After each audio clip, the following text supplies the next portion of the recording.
La parole est à Monsieur Patrick Hetzel pour le groupe Les Républicains.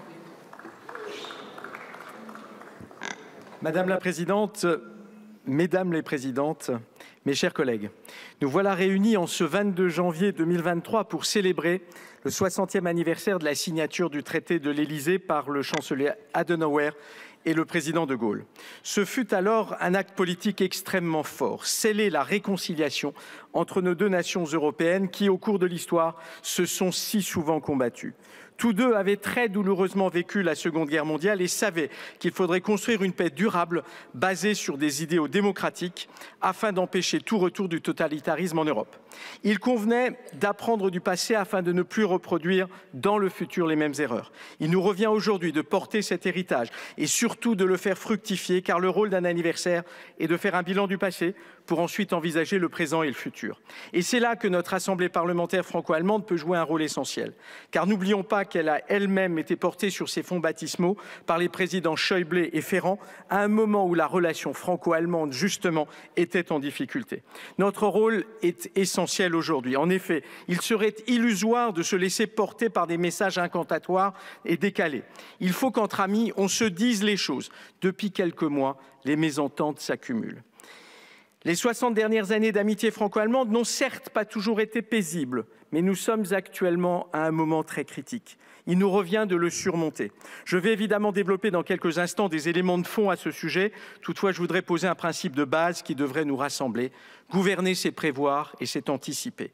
Or, à force d'avoir les yeux rivés sur le guidon, si vous me permettez cette métaphore cycliste, nous avons d'une part collectivement perdu le sens de l'anticipation et d'autre part l'humilité de construire et de prendre des décisions sur le moyen long terme pour lesquelles nous ne récolterons pas personnellement les fruits politiques en tant qu'élus.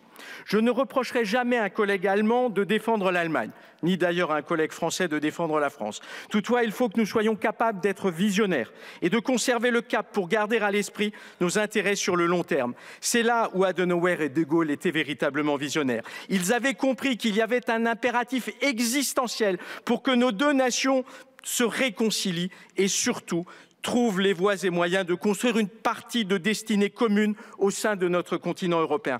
Berlin et Paris ont la responsabilité de dialoguer en confiance, même et surtout lorsque certains de nos intérêts divergent.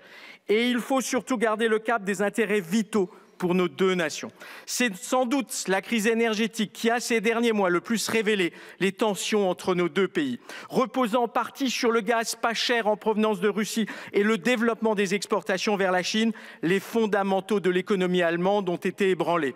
L'Allemagne, tout naturellement, a voulu à la fois diversifier et sécuriser ses approvisionnements en énergie dans le monde, ce qui a évidemment jeté un froid de ce côté-ci du Rhin. Par ailleurs, nous avons parfaitement conscience que la gestion de nos finances publiques a le don d'agacer outre-Rhin, où l'opinion publique pense que désormais, et décidément, les Français étaient des cigales. Et nous connaissons tous la leçon de la fable. La fourmi n'a nullement envie de s'occuper de la cigale, car cela reviendrait à récompenser le vice au détriment de la vertu. Mais nous devons collectivement dépasser ces différences de perspective pour recréer les conditions d'un dialogue autour de nos intérêts. En d'autres termes, il est évident et normal que chaque pays ait et défende ses intérêts nationaux, mais nous devons retrouver le chemin d'un dialogue sincère sur ces questions. Ne soyons pas naïfs sur beaucoup de sujets, qu'ils concernent l'économie, la défense, la politique énergétique, le commerce international ou encore la géopolitique. Nos deux pays partent souvent de points de vue opposés.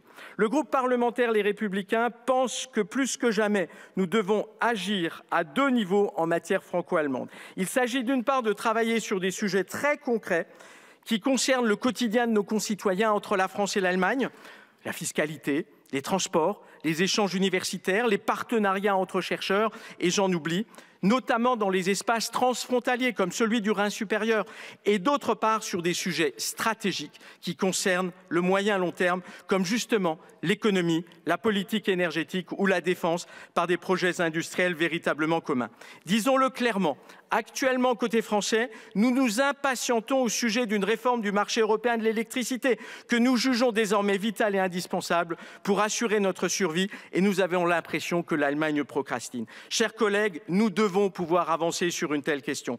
Et je ne voudrais pas finir mon propos sans mentionner un dernier dossier stratégique dont nous devons collectivement nous emparer. Quelle réponse collective pourrons-nous apporter au plan américain de réduction de l'inflation, dont les subventions massives menacent fortement la compétitivité aussi bien de l'industrie allemande que de l'industrie française? Serons-nous, chers collègues, capables de construire sur un tel sujet une réponse commune, efficace et rapide? Vous l'aurez compris, nous pensons que l'Allemagne et la France doivent remettre l'ouvrage sur le métier dans l'esprit même du traité de l'Élysée afin que l'une et l'autre, par le dialogue commun, puissent rester maîtresses de leur destin. Nous le devons aux générations futures. Ce que nos aînés nous ont transmis en construisant la relation franco-allemande vaut évidemment de l'or. Nous n'avons nullement vocation à la transformer en plomb. Chers collègues, es lebe die deutsch-französische Zusammenarbeit. Vielen Dank. Merci beaucoup, mon cher collègue. Merci beaucoup. Et donc, je vais céder la présidence de la séance à Madame Bärbel-Bas, présidente du Bundestag.